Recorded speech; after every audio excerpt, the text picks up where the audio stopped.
welcome to episode number 111 of the Cheesesteaks and Controllers podcast, presented by Fox PHL The Gambler, 102.5 FM, 1480 AM, and iHeartRadio. Jason Finelli, the esports and gaming insider for Fox PHL The Gambler, coming at you after a wild weekend of PAX West, of esports things. There's a lot to talk about here. We're going to get into a lot of that. Talk about where the Fusion stand right now with the Summer Showdown tournaments happening this weekend. We're going to talk about Madden, this year's Madden. I did review it for a website, so I'm going to go over my thoughts on that game. And then at the end of the show, we're going to do something a little different. We're going to look back at a particular year on the calendar, and there's a reason for that. We will get into it as the show goes on. But before we do any of that, let's get into the 6 in 60 seconds. North America will soon have its League of Legends champions as 100 Thieves faces Evil Geniuses in the LCS Championship lower bracket this weekend, with the winner taking on Cloud9 in the grand finals on Sunday. The Valorant Champions 2022 bracket is set, with Leviathan facing Loud first at 10 a.m. Friday, followed by DRX facing Fun Plus Phoenix. Optic will face Team Liquid, and XSET takes on Fnatic on Saturday. A new Multiverses patch adds gizmos from Gremlins, along with a complete rework of the hit and hurt boxes for each character. Elsewhere, Awesome Games Done Quick 2023 will return to an online-only event in January, citing concerns over Florida's policies concerning COVID-19 as they were originally scheduled to kick off from there. GameStop has been hit with a new lawsuit alleging the company's wiretapping chats between customers and third-party customer service company Zendesk. And finally, the GameSpot Swipe Mobile Showcase aired Thursday, showing updates for Rainbow Six Mobile, The Division Resurgence, Call of Duty Warzone Mobile, and much, much more. Those are your 6 in 60 seconds. Yes, folks, those are your 6 in 60 seconds for the week. Go check out that GameSpot Swipe Mobile Showcase. You might find something new for your phone that you didn't even know existed. I personally wrote 6 of the recap articles from the 1-hour show covering Rainbow Six Mobile and how that'll be bringing the clubhouse map from Siege into the mobile version. The Division Resurgence, and how that's bringing the mobile MMO shooter, and where it's set in the timeline and things like that. And Lucky Luna, which is a game from the mobile developer Snowman. If you've played Alto's Adventure, the snowboarding endless runner sort of game, this is their next game. This one's actually being distributed through Netflix, so if you subscribe to Netflix and you have the iOS or Android app, you can go through them to the Netflix gaming section and download it for free, and I recommend that you do. It's a very interesting sort of vertical platformer where you need to be patient and precise in order to succeed. I also wrote up a very good interview with the Lucky Luna team. I was able to talk to the founder of the company, Ryan Cash, and one of the lead producers, Andrew Schimmel, on the game. So check that out. While you're listening to this right now, go to GameSpot.com. Check out all the GameSpot swipe coverage, including the things that I left there for you to read.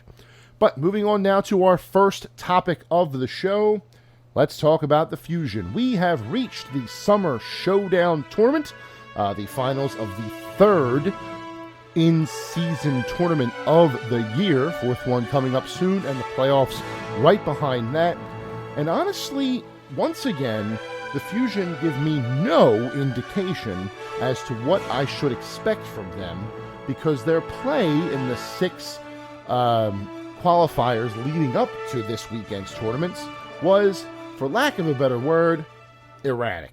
So, starting on August 20th, their first qualifying match, they were up, I think, 1-0 to the Valiant, or 2-0 to the Valiant, and then had to eke out they were 2-1 on the Valiant, but and then they lost map 4, and they were able to win the deciding map 5 to get a win to start the weekend and have the 3-2, the +1 map differential after the 3-2 win. And they promptly followed that up with a 3-0 loss to Chengdu. So now they're 1-1 with a -2 map differential. Not great, but still on the cusp of qualifying. Move to weekend number 2. 2 weekends ago, August 27th and 28th. They have a hard-fought battle against the defending champion Shanghai Dragons, but just can't do it. 3-1 they lost there, so now their differential is -4, looking at a 1-2 record. So Sunday morning against Guangzhou, they can right the ship. They can beat up one of the worst teams in the Eastern side and get some of that differential back, go 2-2 heading into the final weekend of the Summer Showdown. Right? Wrong. They go up 2-0 on Guangzhou, only to lose 3 straight maps in a reverse sweep and find themselves 1-3 and a -5 differential going into the final weekend of qualifiers last weekend. I still, as I sit here right now, cannot believe they got reverse swept by Guangzhou. It still makes no sense to me how that was able to happen. It should have been a 3-0 sweep. It should have been done and dusted, but Guangzhou hung around, and then the final control map just played better. The Fusion were caught sleeping. It's that simple. I don't know if they were looking ahead to Seoul the next week or what the deal was, but they were caught sleeping, and they paid for it. So in Week 18, the third week of Summer Showdown qualifiers, just last weekend, again, started out with a tough loss to the Seoul Dynasty, 3-2. This was not a reverse sweep, but again, they won the first map, then traded the second map, won the third, traded the fourth, and then lost the fifth, which happened a lot in this tournament. Same thing that happened with the LA Valiant, only they were able to win. And then the same thing, I believe, happened during the Guangzhou. That was a reverse sweep. Sorry, there was one other match that I'm thinking of that happened. So they were now at a -7 differential, 1-4 in the Summer Showdown qualifiers. Their only hope was to beat Hangzhou on Sunday, and they did. Beat Hangzhou 3 maps to 1, which was enough to bump them into the 4th slot above Chengdu, whose map differential was -5. Beating Hangzhou put us to -4 and allowed us to squeak in to the 4th slot on the Eastern side. So somehow, improbably, we have a match tomorrow morning. I'm recording this on Thursday night, as I normally do. The match is Friday morning at, I believe, 9 a.m., but I can check that for you. Sorry, we're second at 7:30. 7:30 a.m. tomorrow morning, we will be on the digital pitch against Seoul, with Guangzhou and Shanghai playing at 6 a.m. Tomorrow, Friday morning. So by the time this episode goes out, the first 2 matches of the Eastern side of the Summer Showdown bracket will have been played. I would like to think that a Philadelphia win would be in there somewhere, but honestly, we lost to all 3 of the teams that we're playing against in this bracket. One of them we lost 3-1. 2 of them we lost 3-2. One an embarrassing reverse sweep. So none of them are really going to fear us, right? They're not really going to focus on worrying about the Fusion, because they know that eventually the air runs out, whether it's in a single match or if they should make an improbable run and get to the finals again, as what happened with the midseason madness. They were the team that went the furthest of all of the Eastern Conference teams, but eventually the air ran out, and that was the end of that. So I don't expect Seoul to fear us in that first match. I don't expect the loser of Guangzhou and Shanghai to fear us in the losers round 1 on Saturday at 6 a.m. I just don't see a single win in this tournament. I don't. There's nothing that happened in the Summer Showdown that gives me any confidence that Philly will get even one win, let alone making a run and winning 3 matches and taking the whole tournament. That's all it takes. 3 wins. 3 wins and you win the whole thing. There's only 4 teams in the tournament, double elimination. So if you win the first match, you're in the winners finals already. And you win the second match, you're in the grand finals already. And if you win the grand finals, obviously, you win the whole thing. If I had to predict what was going on here, I think that it's going to be Shanghai and Seoul in the finals. I think Shanghai is going to take care of Guangzhou. I think Seoul's going to take care of us. In the loser side, I think Guangzhou is going to take care of us as well, so we'll go 0-2.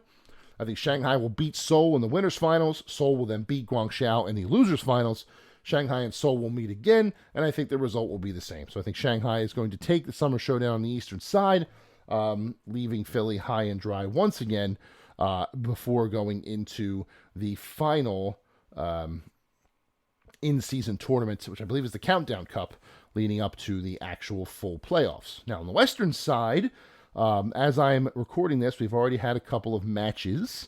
One of them actually, I believe, happening right as I speak here. Dallas defeated Washington 3-2. London defeated Toronto 3-1.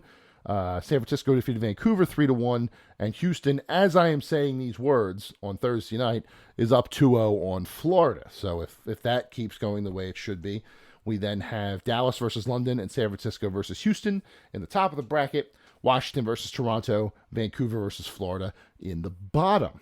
My only prediction here is San Francisco, because why would I pick against them? LA Gladiators fell apart in this tournament. Honestly, it's shocking how far they fell in these qualifiers from the Western side, going from the mid-season madness winning the entire international both conference tournaments, to going 2-4 with a 0 map differential and just missing out on the 8th slot as Florida was 3-3. Pretty surprising that they would go from one, high to one crazy low. Do I think they're done for the year? No, because if you look at the full regular season rankings, they are still very much in second place and will probably remain there unless the Dallas or Houston were to win the entire thing, just based on how many points they would get. So they're still looking at a top 3, top 4 slot going into the Countdown Cup coming up in the middle of September.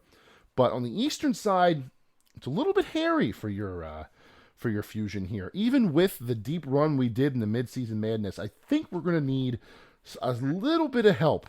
Whether it's, or they need to help themselves a little bit, I should say. Whether it's making a splash in this tournament or coming out strong in the Countdown Cup. And I say that because they're currently in 4th place in total standings as well. They were 7th place. They were 4th place in the Summer Showdown qualifiers. They're now 4th place in the total standings as well, sitting at 8-10 with a -3 map differential. Not terrible, as pretty middle of the road. Obviously 4th place out of 7, dead center of the standings. -3 map differential, not terrible. That's a 35-38 map record, all told. However, they are 8 maps behind the 3rd place slot in Hangzhou, who is 10-8 with a +5 map differential. And then Shanghai and Seoul in the 1 and 2 spots are so far gone, I don't think that's ever going to happen. Seoul currently sits at 14-4 with a +27 differential, where Shanghai sits at 15-3 with a 26 map differential. So I think the best that we're going to do going into the Countdown Cup is 3rd. And of the teams that are in the basement or in the lower half of the Eastern Conference standings, the only ones that I think we really have to worry about are Chengdu.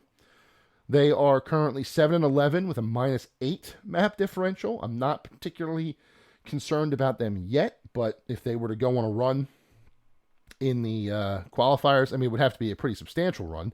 They have to have at least 3 sweeps, right, in order to make up that type of differential and get back on the positive side. And that's not including any losses that they have or anything like that. So I don't know if I really should be worried as far as total standings go. But Guangzhou is -25, 5-13, and Valiant are 4-14 with a -22. So I am not worried about them. The only one I'm worried about is Chengdu. But also, too, a big problem. Only the top 3 teams from the East directly qualify, but then a play-in tournament will add an additional 3 teams, 2 from the West and 1 from the East, into the remaining spots. So how it'll work is, if the standings were to stay as they are right now in the East, Seoul, Shanghai, and Hangzhou make the end-of-the-year playoffs, and then your Fusion become the top seed, for lack of a better term, in the play-in with whoever wins that tournament moving on to the playoffs. I don't want to have to deal with that, to be completely honest with you. I would like to scoot up into the third slot. Hangshao is a bit on the downslide. That is who we beat to get into the Summer Showdown tournament, and they are not in there at all. So we have an opportunity to make up some ground, make up some points if we were to go on a bit of a run here. But I don't want to have to deal with a play-in tournament because that's way too much of a wild card. You never know who's going to show up in that particular situation. And I would hate for another reverse sweep from Guangzhou to knock us out of the 2022 season.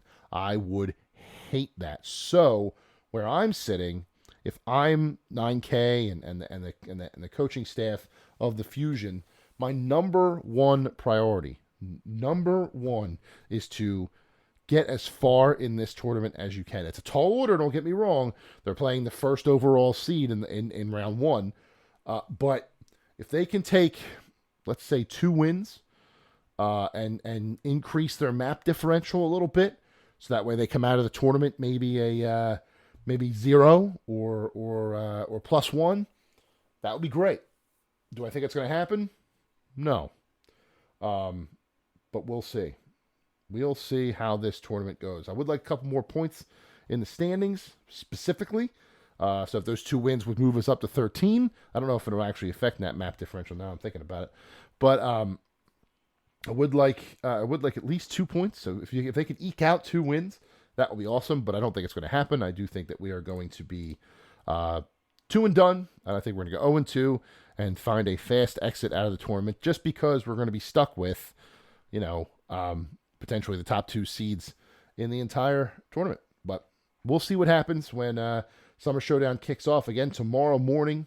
So if you're listening to this right when the podcast goes live, the first set of matches will have already happened. The Fusion match might actually be getting close to being over if they go overtime, because we're scheduled for 7:30. This goes up at 9. There's a chance you could see it. You could check it out. So root for your Fusion. Hope that they can win. Again, I'm not confident, if I'm being honest, but they surprised me during midseason madness, and I would love for them to surprise me during Summer Showdown once again. So, Fusion, show me what you got. Carpe, lead that team. Zest, keep doing what you're doing. MN3, same thing. Belisara, they are a solid team. They're young, but they're a solid team, and I think this could be a nice coming out party if they can get their minds to it. Coming up after the break, we'll talk about Madden 23, what I liked, what I didn't like, and more from my review over on Tom's Guide. Stick around.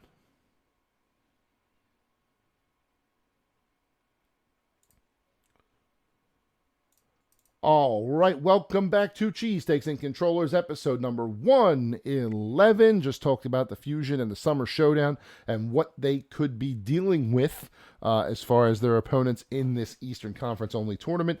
Doesn't look good. There's a lot of adversity, but the fact that they're in there means anything can happen. So I'll be rooting for the Fusion for as long as they're playing this weekend, and I hope you will do the same. But moving on now to our second topic of the show, let's talk about Madden this year, shall we? So I recently reviewed Madden NFL 23 for Tom's Guide, which is part of the Future Publishing group of websites like Games Radar and PC Gamer and stuff like that. Tom's Guide is another. I was asked by a friend who was looking for some freelancers to help him out. I know American football. I've been watching American football my entire life, so I said, sure, I will draw that up for you. Let's do it. Honestly, there are things about this year's Madden that I do enjoy, right? I think the loading times, if we're getting to a technical video game part of it, are some of the best they've ever been. Like, I press a button to start a game and it's already there. I don't think that's ever happened in Madden before. So that it's cool to be able to like pick your teams, pick your strategy, and then bang, you're already in the game. It's a nice. It doesn't waste a lot of time bringing you up to speed, which I do like. It's really using that solid state drive in the PS5, which is how I played it, putting it to good use. However, that doesn't. I mean, it's a small thing. I understand that it's a very small thing, but It is a nice technical improvement over last year's over previous games. Honestly, this is from the review that I wrote. This year's version of Madden isn't bad. There is fun to be had completing challenges in Ultimate Team or leading custom characters to glory in face of the franchise. The problem is Madden 23 doesn't have anything to make it stand out from previous iterations, which puts a limited shelf life on that fun. If I had to summarize my thoughts on the game, it's same old Madden. Now, there are some additions that are pretty substantial, mostly in the field sense technology, which is an overhaul to the basic technology happening under the hood. It's supposed to add a new layer of authenticity to your football experience. It's supposed to affect the way that players run with the ball or the way that the ball is thrown by a passer. You get more precise passing controls so that you can drop a pass wherever you want it to be, or you can make it a bullet as opposed to a lob. There's the running backs can juke a little bit more realistically, shed tacklers. Group tackling is now a big thing in this field sense. There's a lot of cool stuff, right? It's just the problem is, for me, with this field sense, it's not consistent. So when I throw a pass that I'm trying to target like over the receiver's shoulder and just drop it in there, it tells me that I have perfect accuracy for the kind of pass I'm trying to throw, and yet it lands in the hands of my defender. That's not a perfect pass. That's not what I'm supposed to be doing. I'm supposed to be throwing to my player. So why is it? I would prefer it to warn me that this pass is not going to be what you want it to be if it knows that there's a defender right there, or if a defender can try and jump up and pick the ball off. That's what I want to see in that message that says perfect pass. Now, there are moments where it'll tell you if you threw a pass under pressure or if you avoided a sack and stuff like that, which is fine. But I feel like telling a player that a perfect pass was thrown when it goes into the arms of a defender is a bit of a slap in the face. However, like I said, there are some things about field sense that work. Gang tackles, I mentioned before, are one of those things. Sometimes the animations are very fluid. All the players descend on the running back in a natural way, bring him down the way that you see on TV very much. However, other times when a gang tackle happens, it looks like the runner is just bouncing off all the defenders before he falls down on his own. There's no like wrapping arms around. There's no dragging the player down. It's just kind of like, and then he falls down. That's annoying. It's cool when it works. It adds a lot of authenticity to the simulation, but when it doesn't work, that immersion is then ripped away, and you're left with this weird dichotomy of how the game is supposed to feel versus how it actually feels. Now, this being said, I do want to point out one of the coolest things about Madden this year, to the point where I would almost consider it worth the price of admission. Now, that is a big statement, obviously. We're talking about a $60, $70 game here. But the way that EA Sports specifically, has decided to pay tribute to the late John Madden, the namesake of their gaming franchise, in this year's version is absolutely wonderful. It is the first game that you play when you first turn on the game for the first time. It is basically an all-time AFC versus all-time NFC teams, players that were some of Madden himself's favorite. For example, the NFC quarterback is Brett Favre, because of course it is. But you play this game, it's a standard game, you pick a side and you play with those players. There's a mixture of current players and legendary players. Like I said, Brett Favre is on the NFC team. Reggie White was on the NFC team. Tom Brady was the quarterback of the AFC team, so he is tuned to his Patriots days. And you just play a game, and as you're doing it, one coach is John Madden from like the 70s, and one coach is John Madden from like right before he retired as a coach. So you see John himself as the coach on both sides, and the game is being played, and the announcers are talking about John himself, and they're paying tribute to him. They're telling anecdotes. They're telling things that he liked about his career. They talked about his career. He was drafted by the Eagles, then became a coach and stuff like that. At halftime, there's a wonderful, touching tribute, video tribute, just going through his entire career and the history of the game. So the things said about his career are intertwined with like old Super Nintendo, Sega Genesis versions of Madden all the way up until now.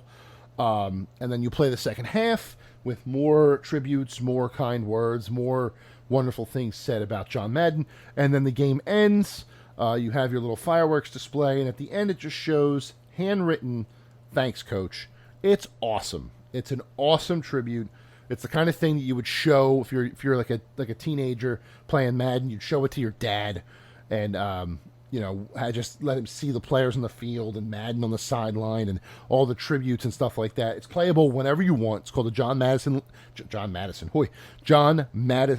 I did it again. John Madden. There you go. Legacy game, and it's awesome. It is one of the very, very best things about this entire experience. Another good thing that I enjoy is Face of the Franchise. Face of the Franchise is where you make a player and you get drafted by a team, and you go through, you're talking to people in the locker room, you're playing each game of the season, yada, yada, yada, stuff like that. I love modes like this. I created a running back named Mashed Potato Johnson, named after the character from Metalocalypse on Adult Swim. He was drafted by the Houston Texans and became a star running back, a dynasty-creating running back for the Houston Texans. MVPs, Super Bowls, stuff like that. Was a really great player. Loved being able to, play just the halfback position and run the routes as I was supposed to, or, break tackles and stuff like that. I will say, though, that the dialogue and the cutscenes, like when you're in the locker room talking to coaches or stuff like that, is it's a little weird.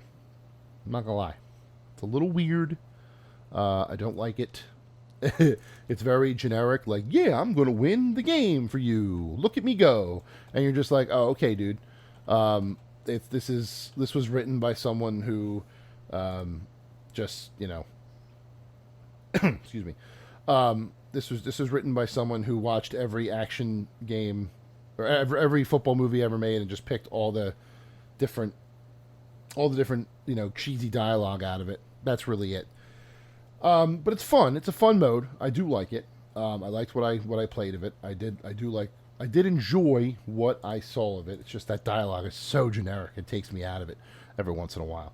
But ultimately, I gave the game 3.5 stars out of 5. That would be the equivalent of a 7 out of 10. The Legacy game is a wonderful tribute. The game loads really fast. The authentic NFL broadcast feeling is there. It feels like I'm watching a game on TV as I'm playing it. But the field sense, when it works, it's great. When it doesn't, it's very frustrating. There aren't a lot of game modes other than Ultimate Team, Face of the Franchise, and Play Now, and then online modes. So there's a decent amount, but I feel like some things have been cut from previous years, or the offering is lighter than usual. But ultimately, the game doesn't do anything to set itself apart from previous Maddens, which I know is not something that is realistic to expect every single year, just because they're simulating the game of football. It's not going to profoundly change year over year unless they go into a more arcadey style, or they go full sim and everything is as realistic as possible.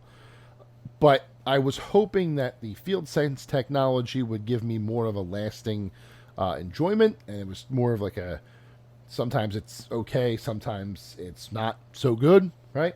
I was hoping that the Ultimate Team and franchise modes would have a little more to them than they usually do. I do like the challenges in the Ultimate Team, but ultimately they're very similar, if not the same, than previous years. And it's just another Madden game. It sort of reinforces the argument that has been forming in internet forums for a couple of years now, wondering why Electronic Arts doesn't just go to a massive roster change and put out a new game maybe every 2 years. Make huge adjustments to the systems in the game. So say like for 23, they would, or for next year, they would put out a patch for 23 that would, change the rosters around, maybe add a few tweaks to the existing systems, things that they saw would need to be changed by the players this year, by the game players this year, excuse me, and put those in, and then for Madden 25 have a huge blowout brand new game. The way that I'm feeling about Madden 23 kind of reinforces that, to be honest. I don't know if the annual football video game is doing the actual sport justice anymore. It's fun. It's fun to play, but there's not enough innovation. It's all iteration, and that kind of sucks, right? It's kind of like, you know what you're getting. Ho hum. I'm waiting for the day that a brand new Madden just blows my socks off with how in depth and how authentic it feels, and they're just not there yet. And I know that, again, that's a very hard thing to do. There's an argument to be made that there is an uncanny valley in simulations like this where you're never going to get to the real thing. But I don't know. I turned off Madden from this review and submitted it without having a, whoa, that was so cool what Madden did this year moment outside of the legacy game. And the legacy game is basically a tutorial, right? It's just a way to introduce people to the game. It's not a revolution. It won't be there next year. It's just a one and done sort of, hey, we did this in tribute to John Madden who passed away. Next year, we're going to not do that. And it's disappointing. I was hoping for a little more from Madden this year. But I did enjoy it. I'm not going to lie. It's 7 out of 10 is not a bad score. It's just, it's there. It's Madden. It's not going to revolutionize video games. It's not going to revolutionize football video games. It's just going to simulate the NFL and come back again next year and do the same. So if you're looking forward to Madden, if you're playing it right now and you're enjoying it, feel free to go to Big Man Finelli on Twitter and tell me I'm wrong. Tell me what you like about it. Tell me what I missed. Tell me what I should do next to maybe change my mind for the future. But the review is in, 7 out of 10. Did like it. Go over to tomsguide.com, check that out, and we will see what the next big sports game has to offer in a future review, probably exclusive to cheesesteaks and controllers, wink, wink, nudge, nudge. We'll see what's going on there. Coming up after the break, we're going to go back in time a couple of years and examine an entire calendar year's worth of releases and other things in the gaming industry. And when you find out what that year is, it will make a lot of sense why I'm doing it. Stick around. All right, welcome back to Cheesesteaks and Controllers, episode number 111. Wrapping things up this week with a bit of a sentimental segment here. This week, Wednesday specifically, the 7th, was the 10-year anniversary of my wedding. Yes, a decade ago this week, I was married to the love of my life, Stephanie, who recently went to bed as I'm recording this, so she cannot hear me do this. She's not going to know this is going to happen until she listens to it, if she listens to it. She has a bachelorette party this weekend, so she might not. Anyway, so 10 years ago yesterday, excuse me, I'm recording this Thursday night, I married the love of my life, so I thought that I would go through the year 2012 in video games, the year I got married, what came out that year, what E3 looked like that year. A very good year since I've gone back and reviewed what happened that year. It was a pretty good one, a pretty interesting one, all told. So we are going to go through that right now. First, I want to get into the top ranked games of the year as far as Metacritic is concerned. The top Metacritic score goes to the Walking Dead Telltale series, which is one of my favorite games of all time. Love that. That was a Metacritic of 94 out of 100. Came out November 21st of that year, or finished November 21st of that year. That's specifically on PS3, the PS3 version. I played on Xbox 360, I believe, which was a 92 on Metacritic. Persona 4 Golden up there for the PlayStation Vita, which had just launched that year in 2012 at a 93. Mass Effect 3 at a 93 for Xbox 360. Cave Story for Nintendo 3DS at 93. And then Journey, another one of my favorite games, for PS3 at 92. Those are the top 5 games. Now, Mass Effect 3 is technically on there twice. 360 and PS3 were both 93. So I skipped that and went down to Journey to make that the top 5. Other great games, top ranking games that came out that year: Fire Emblem Awakening for the 3DS, Mark of the Ninja, Dishonored, Borderlands 2, Far Cry 3. We'll get into the full sequential list of what came out that year. But yeah, it was a solid year for games all around. The highest grossing games of the year, these are the top 10 highest earners in terms of worldwide revenue, which includes physical and digital sales, any subscriptions, microtransactions, free-to-play, and pay-to-play across all platforms. So number one was a tie between Call of Duty Black Ops 2, the Call of Duty game of that year by Activision and I believe Treyarch, and Crossfire, which was a PC first-person shooter. I believe it was exclusive to China and Korea. Recently came over to America via Crossfire X, which had a campaign that was made by Remedy Entertainment of Alan Wake and Control fame, and then the multiplayer was normal multiplayer. Number 3, World of Warcraft at $986 million. Oh, by the way, Black Ops 2 and Crossfire, that was a tie for first at $1 billion each. Should probably preface that. World of Warcraft, a close third at $986 million. The only MMORPG on the list. And honestly, I thought that would have been in the top 2 or 3 slots of that year. I believe it got an expansion in 2012. I could be wrong about that, but I would need to check that out and see what launched that year. We'll get into that a little bit later. And if we see one, then we'll know for sure. Number 4, FIFA 13, $444 million that year. Highest ranking sports game by a lot. Borderlands 2 rounds out the top 5 at $300 million. Then you have World of Tanks at $280 million. Pokemon Black 2 and White 2 at $267 million. New Super Mario Bros. 2 at $238 million. Minecraft at $237 million. And League of Legends at an even $200 million.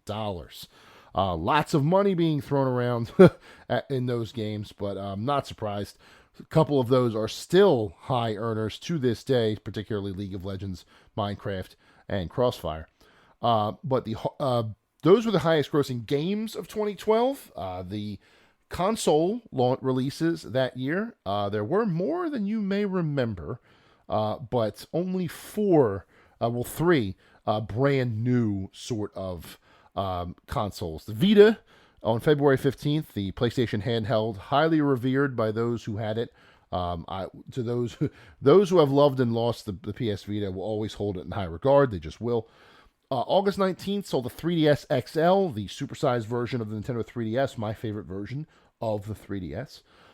September 25th was the super slim PS3, never owned it, not sure about that. And then November 18th was the Wii U, Nintendo's ill-fated console, hampered by market confusion, not knowing what the Wii was versus the Wii U versus the Wii. Was it an extension? Was it something new? Created a lot of customer confusion. The game list was never really a big draw for that game. The launch was okay, but some of the things they focused on at E3, which we'll get to as well, just did not sit well with consumers. I, of course, bought one day one because that's what I do. I still have it somewhere around here, but it did not perform as it should have. And then we'll get into the games that came out in this year. The year started off kind of quiet. Not really anything of note in January of that year, with the exception of Final Fantasy 13-2 and Soul Calibur 5, in my case, for the both for PS3 and 360. February started to pick up a little bit. Ghost Trick on iOS, the fantastic DS game coming to mobile. The Simpsons arcade game was re-released on Xbox Live, which was huge for me. I played that game like crazy. Kingdoms of Amalur Reckoning, which was the fantastic RPG by Kurt Schilling Studios before he, stole a bunch of money from Rhode Island or whatever happened there. I don't exactly know. That's me, just kind of postulating. But something happened there to where he lost the IP. It went to THQ Nordic, and in 2020 they released it as Re-Reckoning. And last year had a brand new chapter to it. I hope soon we hear about the next game in that franchise. We had also in February we had Crusader Kings 2. Crusader Kings 3 just came out recently. The 3DS launch. The Vita launch. Forgive me. Came with Asphalt Injection, F1 2011, Little Deviants, Michael Jackson: The Experience, Rayman Origins, Uncharted: Golden Abyss. Not the greatest launch lineup in the world, and not a whole lot coming out for the rest of the month either. Tales from Space, Mutant Blobs Attack, Army Corps of Hell, Ben 10 Galactic Racing, Dungeon Hunter Alliance, Dynasty Warriors Next, Hot Shots Golf, FIFA Football, Hustle Kings, Ultimate Marvel vs. Capcom 3, which was my launch title for it, Plants vs. Zombies. Just another not great launch for a console that really needed it. But it would eventually come into its own a little bit. Getting into March now, we're talking about Major League Baseball 2K12, when that was a thing, Mass Effect 3, which was huge, Street Fighter Cross Tekken, which the fighting game fans are laughing at right now, and so on and so forth. That was the first quarter of the year, and then we get into April, which had Kinect Star Wars. That game makes me laugh. If you've ever seen the Han Solo dance clip from Kinect Star Wars, I highly suggest you seek that one out. Skullgirls, which is still going strong today, came out April 11th of 2012. The game is 10 years old, if you'd believe it. Another indie darling in Fez, which is one of the best games I played on the 360 era. It's unfortunate we'll never get that Fez 2, though, huh? Then we're talking about Darkstalkers 3 coming to PSN. That was big for the fighting game player and me. Marvel's Capcom 2 on iOS. I can't believe it was ever on iOS. That really, wow, I don't remember that at all, but I guess it was. And then the first episode of The Walking Dead by Telltale started in April, ended in November, and was just it was my game of the year that year. An awesome story told in a very unique way. Telltale's formula really came into its own with The Walking Dead. I would suggest on PC going back and playing that one. Definitely worth your time. And I mean, I would love to play that game again. I might do that. I might actually do that if I have some time, just to go through and relive that story. Definitely cool.